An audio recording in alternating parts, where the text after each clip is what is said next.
বিগত দিনে দিল্লিতে সিজিবি প্রোটেস্টের নামে এবং বিগত শুক্রবারে কলকাতা ধর্মতলায় সিজিবি প্রোটেস্টের নামে সরকারি সম্পত্তি ভাঙচুর হয়েছে, সাংবাদিকদের উপর আক্রমণ হয়েছে এবং পুলিশ কর্মীদেরকে আক্রমণ করা হয়েছে এবং যেভাবে ভ্যান্ডালিজমকে প্রমোট করা হয়েছে, এনআরসিকে প্রমোট করা হয়েছে।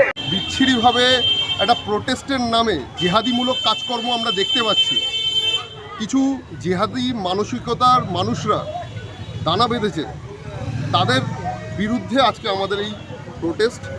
নাগরিক সেবা সংঘ আমাদের সকল সনাতনী হিন্দু ভাইদেরকে, রাজপুরবাসীদেরকে ডাক দিয়েছে, যার জন্য অ্যাজ আ ভারতীয় হিসেবে আমরা এখানে উপস্থিত। কোনো ব্যক্তি যদি সরে যায় তাহলে কি কারাপশন শেষ হয়, না আইনের পরিবর্তন কঠোরভাবে দরকার, যার ফলে যে এই চেয়ারে বসবে সেই কাজটা করতে ভয় পাবে? না, এটা তো আপনার প্রশ্নের মধ্যেই আপনার উত্তর আছে। কারণ কি, আজকে যেই মানসিকতা নিয়ে ওরা ভেবেছিল যে আমাদের শিক্ষামন্ত্রীকে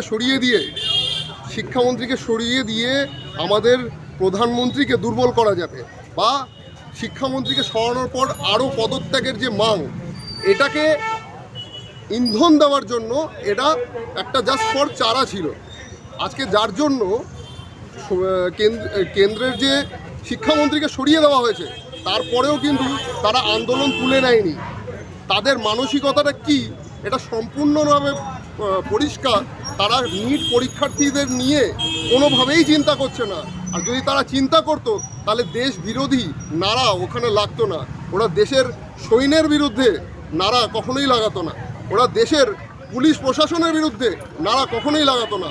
ওখানে আমরা প্রত্যেকে মিডিয়াতে দেখেছি যে বার্গার থেকে শুরু করে হাঙ্গার স্ট্রাইকের নামে সব রকম খাওয়া দাওয়া চলছে, দেশের বিরুদ্ধে বিভিন্ন রকম কথা বলা হচ্ছে।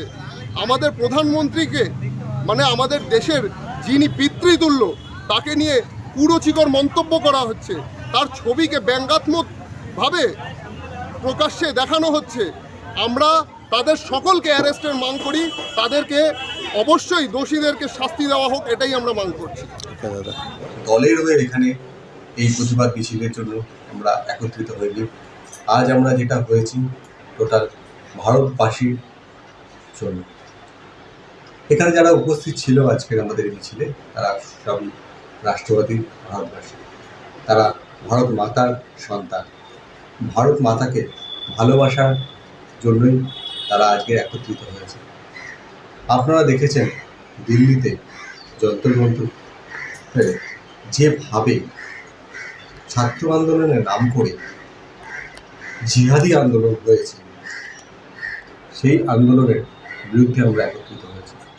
ছাত্র আন্দোলনকে আমরা সবসময় সমর্থন করি, আমাদের ছাত্রদের আমরা ভালোবাসি, তাদের সম্মানও করি, কিন্তু তাদের সামনে রেখে আজকে আমাদের প্রতিবেশী দেশ বাংলাদেশ ও পাকিস্তান যেভাবে ভারতবর্ষকে শেষ করতে চেয়েছে, সেটা আমরা করতে দেব না।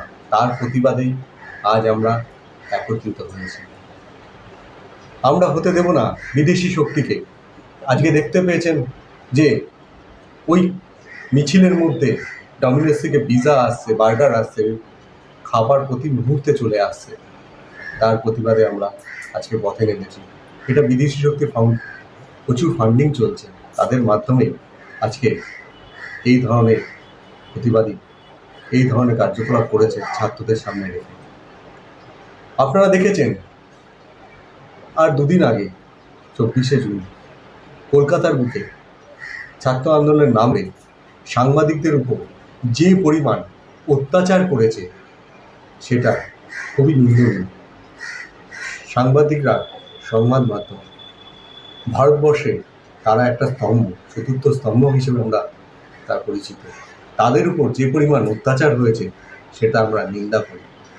সর্বোপরি আমরা এই আন্দোলনকে আরও দীর্ঘায়িত করব। যদি এ ধরনের তারা কার্যক্রম করতে থাকে ভারত বিরোধী, আমরা তাদের বিরুদ্ধে সবসময় পক্ষে দাঁড়াবো। এটাই আমাদের মূল উদ্দেশ্য। ভারত মাতা কি জয়, বন্দে মাতরম।